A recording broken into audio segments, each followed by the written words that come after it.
Olá, começando mais um Alesp Conecta e a gente sempre fala aqui no Alesp Conecta de temas atuais que a sociedade está discutindo e nesse momento de 2020 nós estamos falando, logo mais tem eleição, a gente já ouviu falar muito sobre fake news e nesse momento de pandemia muitas vezes se discutiu e se ouviu notícias sobre segurança digital.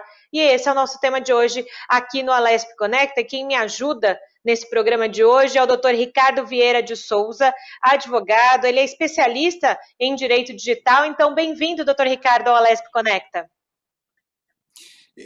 Julie, olá a olá, Julie, e a todos os telespectadores da TV Alesp. Eu que agradeço o convite. Doutor, a gente sabe que nesse momento de pandemia, até porque as coisas ficaram mais em evidência, por todo mundo estar em casa, utilizando como nós, né? Estamos gravando esse programa de modo remoto, usamos a internet, usamos aplicativos, usamos redes sociais. Se fala muito em segurança digital. Nesse momento, o que dá para se entender por segurança digital? Segurança digital são alguns mecanismos que as pessoas precisam adotar para não serem suscetíveis de hackers e de criminosos que utilizam algumas brechas nos sistemas de informação para conseguir alguma vantagem devida. Posso dar como exemplo uma boa prática é se ter o antivírus atualizado do seu computador, do seu celular, o sistema operacional atualizado. Isso é uma boa prática, além de nunca acessar links suspeitos. E nas redes sociais, aplicativos de mensagens, sempre utilizar a autenticação de dois fatores. Esses mecanismos, eles reduzem o risco de você ter a sua conta invadida, de que criminosos utilizem seus dados de maneira incorreta e lhe causando um prejuízo, muitas das vezes financeiro. Pois é, e a gente sempre ouviu falar naqueles benditos spams, né? Na nossa caixa de entrada do e-mail, que era para a gente sempre ter o máximo cuidado com esses spams que poderiam nos levar a algum site ou algum lugar onde poderiam pegar os nossos dados e usar para alguma coisa indevida. Isso continua valendo? Já se melhorou nesse aspecto? Eu digo, os provedores mesmo de e-mails e afins conseguem agora peneirar melhor isso ou não? Porque eu quando abro minha caixa de e-mail, continua lá um monte de spam. É uma pergunta muito interessante. Eu também, já respondendo ela, eu utilizo um e-mail de um grande buscador, aquele que todo mundo pesquisa alguma coisa, e ele tem sim spams, tem mensagem de bancos que, por exemplo, eu não sou correntista, mas o e-mail fala que eu estou com problema no token, e essas mensagens, elas são mensagens maliciosas. O que isso significa? Que tem um link por trás dela e esse link permite que um criminoso ele capture seus dados, como a senha de internet banking, os números do seu cartão de crédito quando você vai fazer uma transação, e aí através desse artifício que chama engenharia social, esses criminosos eles conseguem aplicar golpes. Então a gente também tem que tomar muito cuidado no que a gente clica. A gente só deve clicar em e-mails que a gente conhece o remetente.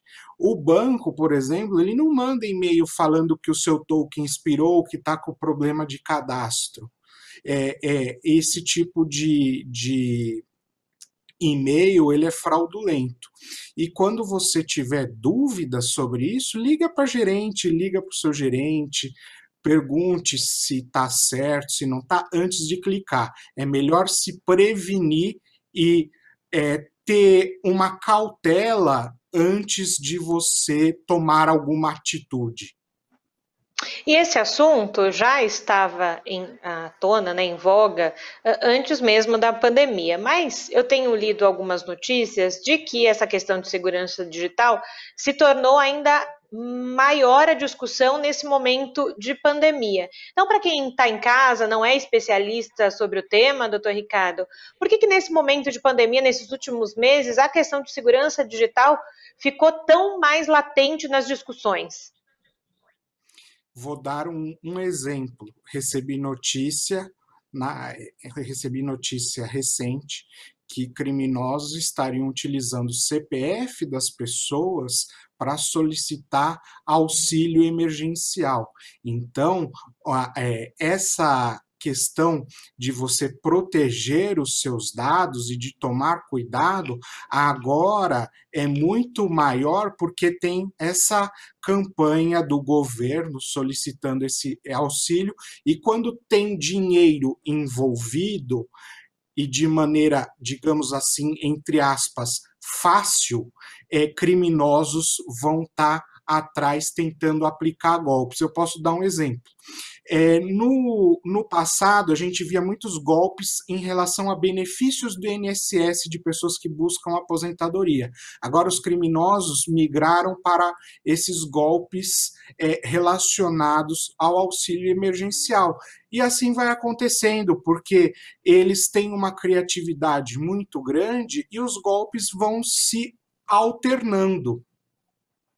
E como que as empresas, nesse momento, então, de home office, e que muitos dos trabalhadores estão em casa, e a gente sabe que algumas empresas cedem os seus notebooks para os trabalhadores conseguirem exercer suas funções, outros acabam usando de casa, e essas empresas têm ali os seus dados particulares, seus dados sigilosos.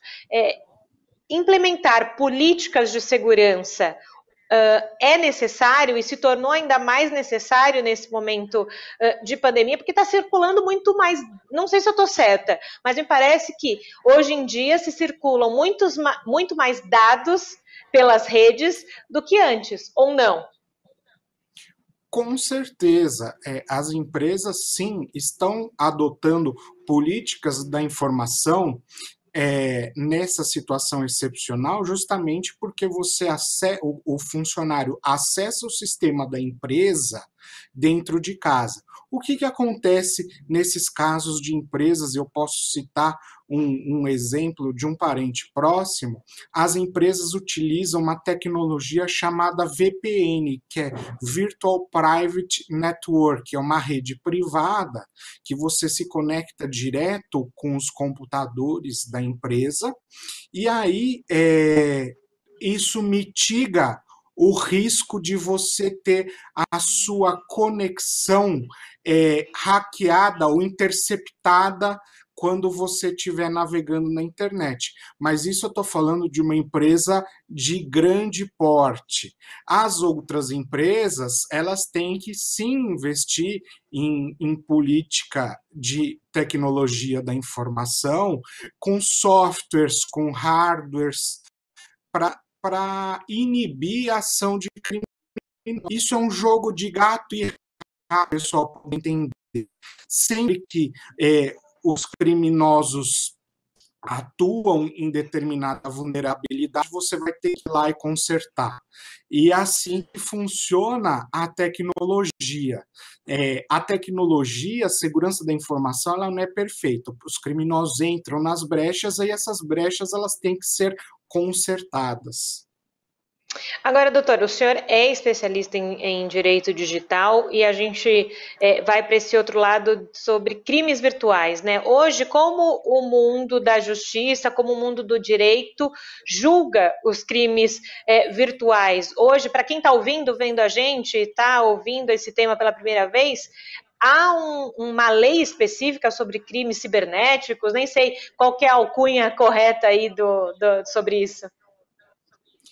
Em relação à parte penal, a gente tem o artigo 154A do Código Penal, que o pessoal conhece como a Lei Carolina Dickmann, que no passado ela teve problemas de divulgação de fotos e dados dela.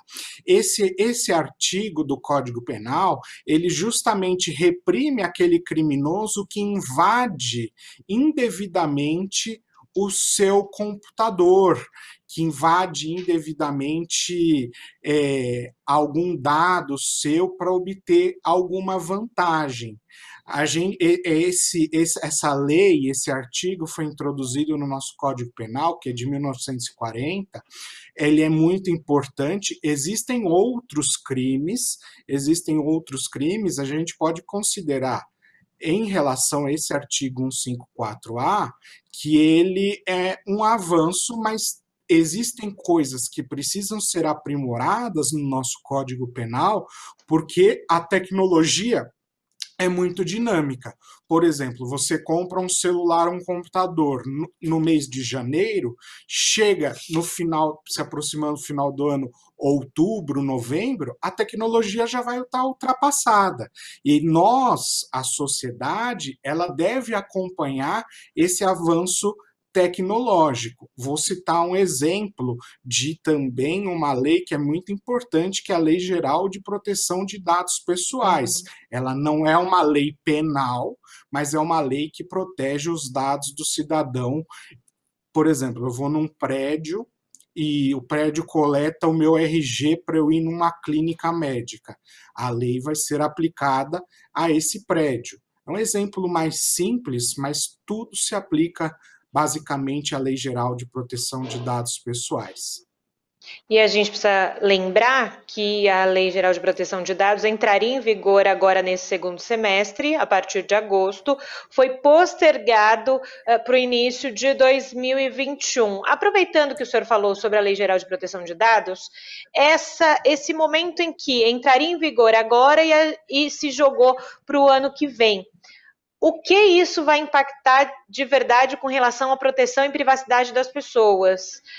Ou não era um momento para se postergar essa questão? Qual que é a visão jurídica disso? Na verdade, a gente está num imbróglio jurídico porque as multas vão ser aplicadas a partir do ano que vem, de março do ano que vem. E a lei, como foi através de uma medida provisória, semana que vem, se essa medida provisória não for aprovada pelo Congresso Nacional, ela vai perder sua eficácia. Então, na semana que vem, a gente tem uma possibilidade de de implementação já agora em agosto da Lei Geral de Proteção de Dados Pessoais. Pois é, e eu digo isso porque eu sempre gosto de me calçar aqui com algumas informações, e uma pesquisa recente disse que 75% dos brasileiros querem ter esse direito à privacidade de informações na web. Alguns momentos eu repeti aqui no Alesp Connect em outras oportunidades, conversando com outros especialistas, de que a internet não pode ser aquele mundão de ninguém, né? E já não é, com várias questões jurídicas envolvendo isso. E a lei geral vem para dizer que realmente a internet não é terra de ninguém, né, doutor? Especificamente sobre a Lei Geral de Proteção de Dados Pessoais, ela protege os dados do cidadão, ela reafirma aquilo que já está na Constituição Federal, no artigo 5º, que é o direito à privacidade. É um termo mais jurídico para todos entenderem, mas ela tutela de como os dados devem ser coletados, de como eles devem ser tratados, de quais os direitos que o cidadão tem em relação aos dados, porque a lei considerou e considera, a lei geral, que os dados nascem com o cidadão, é um direito da personalidade. A partir do momento que eu nasço, que eu tenho um nome, o dado já é registrado numa certidão de nascimento. Então, a partir daí, esse dado já tem que ser esse dado tem que ser tutelado, ele tem que ser amparado pela lei. Agora, já que a gente está falando desse mundo da internet, o senhor falou de geral de proteção de dados. Quando a gente fala de internet, a gente lembra que estamos em ano eleitoral e a gente lembra muito da discussão de fake news, que não está restrito ao momento eleitoral, óbvio que não, mas tem muito se falado dessa questão de fake news, né? Então, o senhor, como especialista, eu sei que o senhor é professor também sobre esse tema de segurança digital, como que o senhor fala para os seus alunos com relação a fake news e segurança digital? Vou citar um exemplo que você mencionou no começo do spam. A tecnologia trabalhou e combateu o spam. A fake news, a tecnologia está trabalhando para combater a fake news. É algo que precisa ainda de uma saída tecnológica mais aprofundada, mas a gente já tem notícias que os provedores, aqueles de aplicação, que são aqueles das redes sociais que a gente entra, eles estão trabalhando para combater esse fenômeno que é o da desinformação. Mas, independente da tecnologia, nós temos um dever cívico como cidadãos. A gente tem que tomar cuidado ao compartilhar uma notícia que não é verídica. Por isso que é sempre bom consultar a imprensa tradicional. Os órgãos de imprensa tradicionais, eles são o nosso filtro, se a notícia é verdadeira ou se a notícia é falsa. E aí, me parece, doutor, que a gente tem três coisas importantes nessa discussão, né? O quanto as pessoas elas vão propagar notícia falsa ou não, quais os processos que levam a essa produção de fake news e que as pessoas compartilhem, e como a tecnologia é usada a favor e contra isso. Não sei se eu estou certa com essa tríade aqui. Tá certo, assim. Inclusive, a tecnologia usada contra são essas empresas de disparo em massa de mensagens, de posts na internet que disseminam as notícias falsas e isso acaba tendo um efeito cascata, um efeito de manada. Um pensa que é verdade e vê compartilhando com o outro, e desse compartilhamento mais 10, 15, 20, 30 compartilham, e assim por diante, até a grande população ter conhecimento de uma notícia falsa. Uma iniciativa importante, que acho que foi embrionária, aquele aplicativo famoso de mensagens, de troca de mensagens que todos têm, ele começou a limitar o número a possibilidade de se encaminhar mensagens, limitou o número de pessoas que se pode encaminhar mensagens. E hoje a gente já tem a notícia que os provedores eles estão suspendendo as notícias falsas. Eles têm que trabalhar a tecnologia deles para verificar se a notícia é falsa e suspender. Mas só que é uma situação, como eu falei, que a tecnologia ainda precisa se aprimorar nisso. O que não pode é ter isso, e a gente sabe que em outros países a disseminação da fake news ou das notícias falsas acabaram influenciando num pleito eleitoral. E esse ano, como é ano de eleição, eu espero que os provedores deem uma resposta à altura do que a sociedade merece e precisa em relação a essa questão. E ainda com relação, fazer com que os nossos ouvintes e quem está vendo a gente nesse momento entenda o todo da situação, ou pelo menos comece a entender esse todo da situação. Quando a gente fala em fake news, hoje, aqui no Brasil, nós temos algo jurídico que determina, por exemplo, quem propagou fake news pode cumprir pena, ou tem uma pena, a parte penal pode ser vista. Quem distribui fake news tem outra questão jurídica que precisa tomar cuidado. Momento de eleição, a gente sabe também, os candidatos precisam tomar cuidado. Como é que funciona esses meandros aí da justiça, né? Ou há alguma coisa que regulamenta hoje no Brasil ou não essa questão? Como é que funciona, doutor? Olha, crime de disseminação de fake news, o Código Penal não tem. Inclusive, está sendo objeto de apreciação e de discussão lá no Congresso Nacional, que também vem uma boa hora se tutelar essa questão. O que a gente tem especificamente no período da eleição é que se pode, o Código Eleitoral e o Marco Civil da Internet, eles permitem que um conteúdo seja removido pelas redes sociais. Isso é determinado que os provedores de aplicação, as redes sociais, elas removam esse conteúdo por uma imposição legal e também de identificar quem efetuou esse conteúdo. E aí, na esfera civil, a gente pode ter também uma questão de indenização por conta disso. Só que na área penal, infelizmente, a gente não tem. Mas creio que, nesse momento, a esfera civil, se a pessoa for condenada a um valor alto de indenização, a um candidato, por exemplo, que foi vítima de notícia falsa, isso acaba doendo no bolso e a pessoa pensa antes de fazer, acaba sendo algo inibitório. Agora, doutor, até falando aqui na LESP, né, enfim, aqui no Palácio 9 de Julho, na Assembleia Legislativa de São Paulo, foi instituída nesse ano de 2020 a CPI das fake news das eleições de 2018. Então, a CPI tem recebido alguns especialistas para justamente pontuar o que é o conceito de fake news, já convidou alguns representantes do Facebook, do Twitter, para entender quais as políticas dessas empresas, né, de redes sociais, para essas questões de fake news.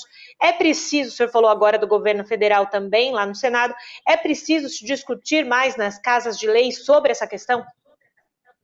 Com certeza, inclusive a Alesp, como é a Casa do Povo, e também lá a Câmara dos Deputados e Senado Federal, também como representam o povo, tem que ter um debate da sociedade civil, os representantes da sociedade civil, para discutirem. Os nossos governantes, o poder legislativo, eles precisam saber o que a população tem de receio com essa questão, além, é claro, de ouvir o lado empresarial, mas tem que se pautar pelo que a população sente, pelo que os eleitores sentem, e achar, construir leis que sejam viáveis e que atendam às necessidades da população.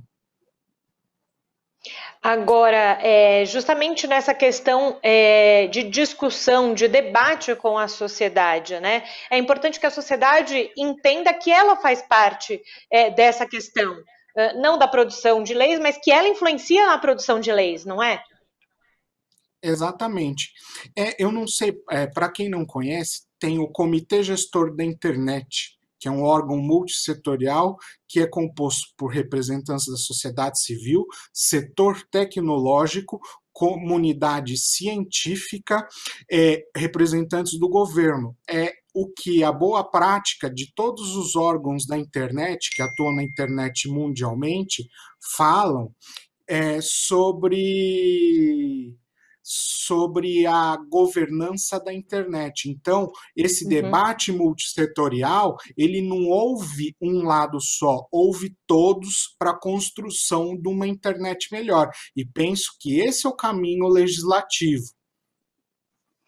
Pois a gente até sempre fala, né, quando fala Casa do Povo, justamente por isso que acontecem na Casa do Povo, não só aqui na Assembleia Legislativa de São Paulo, Câmara dos Vereadores e outros órgãos públicos, essa discussão de audiências públicas, né, para justamente entender como a sociedade também vê vários temas e como ela é impactada, não é? Porque quando a gente fala de uma questão de segurança digital, a gente não está falando só de segurança das empresas, mas como o senhor falou, segurança dos dados das pessoas também, né? E contra golpe, contra várias outras coisas. É que o golpe acaba ficando mais popular, né? Mas tantas outras coisas acontecem, né? Nessa questão de segurança digital.